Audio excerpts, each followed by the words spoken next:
All right, I want to do a couple of different videos on my live monitoring setup and different bands I play with in different scenarios. So for a majority of the people I play with, I am using in-ears instead of a wedge, just because I have a little bit more sound control and it's much less stage volume, which is always a plus for everyone.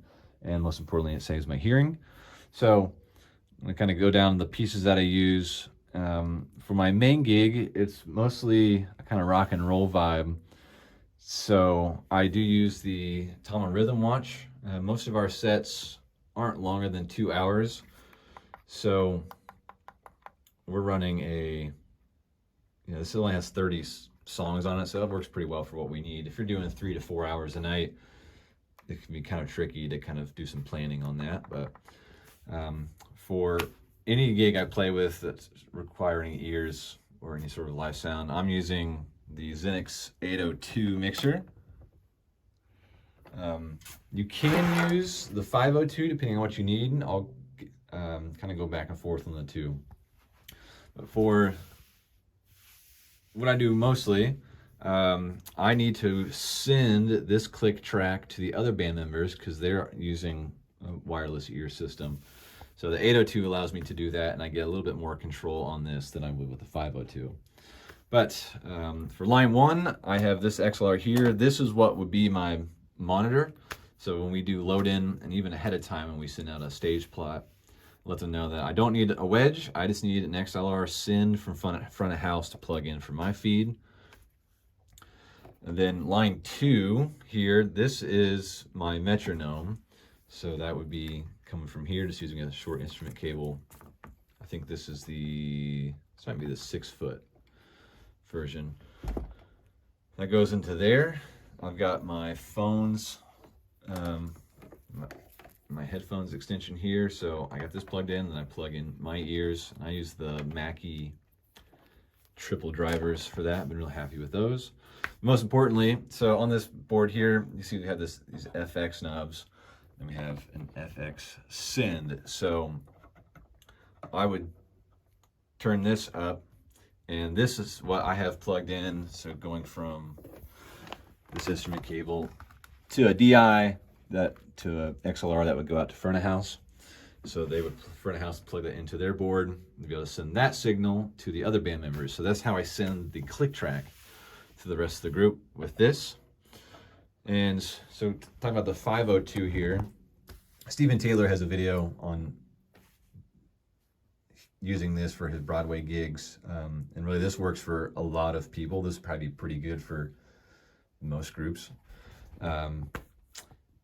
Same idea. This line here is for your wedge, and you can still plug your click into anything else and your headphones into there. The difference is you can't send that click track to the other band members. So if it's just you doing everything, this works just fine. And I could use this in a lot of scenarios too. Just kind of have to decide, well, do I want to lug around a bunch of different cables and do that, or just say, screw it, it's a punk rock show, let's just go with a wedge, put it in some earplugs and rock and roll.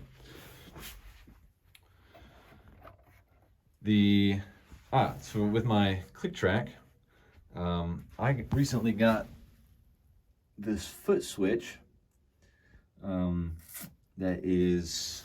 allows me to, so the left, there's an A and a B, so left and right. The left starts the click and stops it, and then the right cycles to the next song. So this allows me just some hands-free. If we're doing a trash can ending, I can just, with my feet, switch to the next song, just do a quick transition in, which I really like. It is I'm probably gonna get this wrong. I wanna say it's a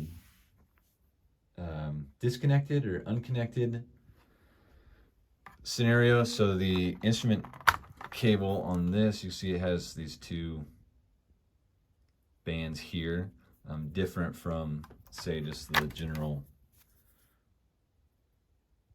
there you go, one band there. So let's keep that note. I really like having that feature, and this works really well for what I need. But that's the quick and dirty. Oh, I also, this case here, I got off of Amazon. It was about 37 bucks. I can put a link in the description on that.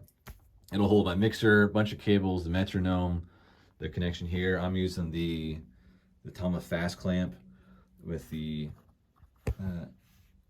add-on attachment for the RhythmWatch there. And then I bought a big pack of these Velcro bands. I just use that on all of my cables to kind of keep things tidied up, out of the way. It's not a big trip hazard. And then for all this stuff, you know, will fit into that case. And then I also use the Pelican 1610 for a lot of flight aids and just other rig things that I need.